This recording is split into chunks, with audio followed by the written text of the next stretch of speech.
Всем привет! С вами Юлия Никитина, и я вас приветствую на своем канале YouTube.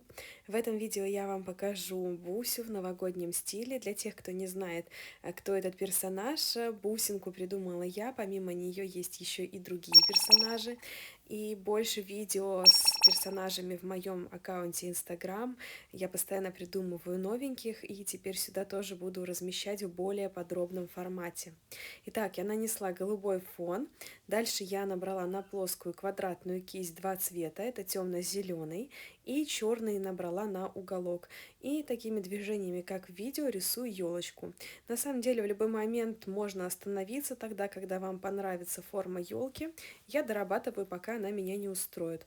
Добавляю также в длину, мне хочется сделать ее более крупной, поэтому я дорабатываю кистью. Каждый раз, когда кисть исчезает с экрана, это значит, что я набираю еще красочки и прорабатываю дальше. Получаются такие достаточно небрежные мазки из стороны в сторону, и таким образом мы получили экспресс-елочку. Дорабатываю немножечко. Как видите, я кистью работаю то кончиком, то всей поверхностью, то ставлю ребром. То есть здесь подробно показала прям полностью все этапы. Далее я вытерла кисть, елочку отправила в лампу и чистой кисточкой буду работать уже белым гель-лаком. Как видите, я набрала на кончик. После того, как я растушую, чтобы создать плавный переход, ну, здесь нам не принципиально, конечно, создать прям супер плавный переход, но для того, чтобы сымитировать сугробы или, например, облака, неважно, в этой технике можно даже просто абстракцию сделать, как вот вы сейчас видите. При этом при работе кистью я могу как полностью нажимать на всю поверхность, так и работать кончиком, как вы видите. Этой же техникой я оформлю и саму елочку. Сейчас доработаю немножечко сугробов прям под елкой. И теперь уже начинаю накидывать, так скажем, снег на елочку.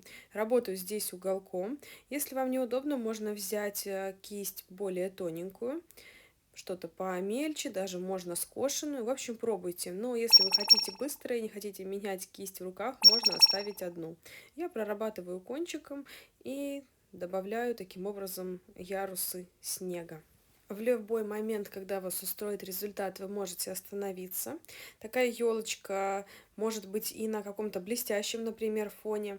Не обязательно делать все элементы дизайна, которые я вам здесь показываю в видео. По сути, здесь для вас идеи для вашей будущей фантазии. Елочку можно нарядить, к примеру, дотсом поставить какие-то точки, добавить гирлянды и так далее. Не забываем о промежуточной просушке. Соответственно, я нанесла голубой фон, высушила, после чего нарисовала елочку, высушила в лампе. И теперь, когда я закончу работу белым гель-лаком, также отправлю в лампу на просушку.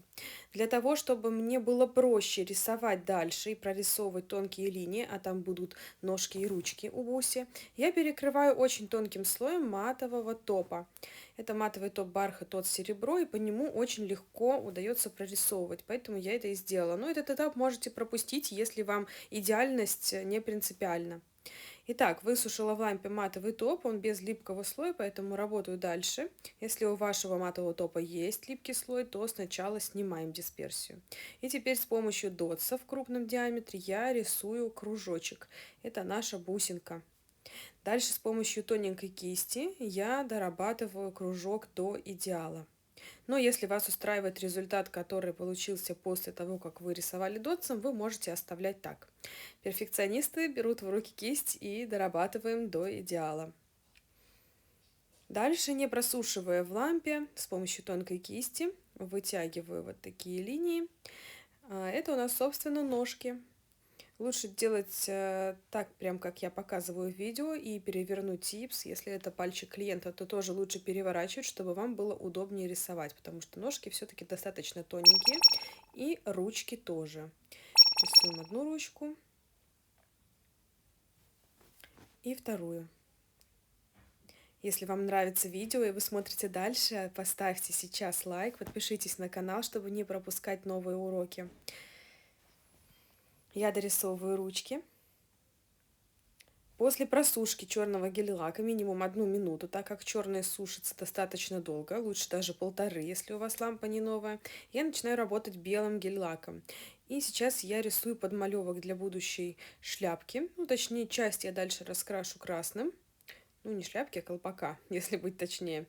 Часть будет у нас меховушкой, а часть у меня будет красного цвета. Но для того, чтобы красный был максимально ярким и в один тонкий слой, лучше сделать белый подмалевок. Всегда, когда рисуем на темном или контрастном фоне каким-то другим цветом, лучше сделать белый подмалевок. Добавляю также кружочек туда, где у меня будет леденец в руке у Буси. В новогоднем стиле такой леденечек у нас тут будет. Тоненькой кисточкой добавляю палочку и дальше в лампу отправляю на просушку то, что я нарисовала белым.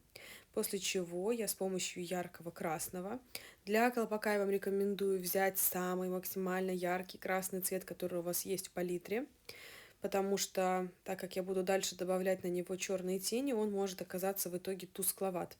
Поэтому берите самый яркий красный, который у вас есть. Добавила красный цвет в колпак, после чего прорабатываю леденец. Ставлю сначала вот такие вот овальчики с 4 сторон, и дальше буду их прорисовывать по форме леденца. Взяла тоненькую кисточку и добавляю такой стандартный рисунок для леденца. В принципе, если не хотите здесь заморачиваться, можно сделать просто какой-то блестящий леденец или волшебную палочку, например. Кстати, у меня на канале есть урок с бычком, и там другой вариант. Как раз у него блестяшка в руках. Можете подписаться, заглянуть ко мне на канал и посмотреть еще урок с новогодним бычком в таком же стиле. Сейчас, как видите, я добавила черные, можно сказать, кляксы на колпак. Добавила такие небрежные контуры на леденец. И теперь с помощью жидкого топа с липким слоем буду растушевывать. Растушую черный на леденце, и таким образом мы получаем объем. Как видите, ничего сложного. Кисть это у меня единичка колонок от Рублев. ДК13Р у нее артикул. Вот таким образом растушевали. Леденец уже выглядит совсем по-другому, он стал объемным. И потом в дальнейшем добавим еще объем. Вот эти кляксы на колпаке я тоже растушевываю, и они у нас будут имитировать складочки на колпаке и тени. Очень быстро, не затейливо, а уже изменился. Вот как раз почему я говорила, нужно взять яркий красный, чтобы он не потерялся. После просушки перекрываю снова матовым топом. Тоже делаем это достаточно тонко, потому что поверхность у нас уже гладкая, и это финишное покрытие. Дальше я буду добавлять только объем. Высушим в лампе. Отправлю на просушку и возьму густой глянцевый топ без липкого слоя. Лучше брать самый густой топ, который у вас есть, и лучше, чтобы он был без липкого слоя, тогда границы будут намного четче. Такой топ я в любом случае вам рекомендую обзавестись, да, густым топом без липкого слоя, потому что он позволит вам выполнять очень много дизайнов быстро, легко, всего лишь добавляя объем. Поэтому обзаведитесь. Я такими топами обычно не покрываю ногти полностью, так как они густоваты, но я очень часто выполняю объемные дизайны. Кстати говоря, такой леденец может быть самостоятельным дизайном, если нарисовать его крупнее, либо если сделать несколько леденцов в разброс, как самостоятельный дизайн. После того, как я высушила глянцевый топ, я взяла гель-краску без липкого слоя, у меня это гель-краска от Nellys, и с помощью дотса подставила точечки, это наши глазки. Высушила их в лампе в течение 1 минуты, и дальше взяла топ без липкого слоя, это топ-глянец, достаточно жидкий, от марки Серебро, и на него буду посыпать блестяшки. Я взяла вот такой вот голографический блеск от марки Серебро. Достаточно универсальная такая белая блестяшка и отлично подойдет для имитации снега или вот таких вот меховушек в новогодних дизайнах. Посыпаю, сушу в лампе где-то минутки полторы, и после чего стряхиваю щеточкой. Если вам понравилось видео, ставь пальчик вверх, оставляй любой комментарий и жми на колокольчик, чтобы не пропускать мои новые видео. Если вы еще не подписаны, обязательно подпишитесь на мой канал.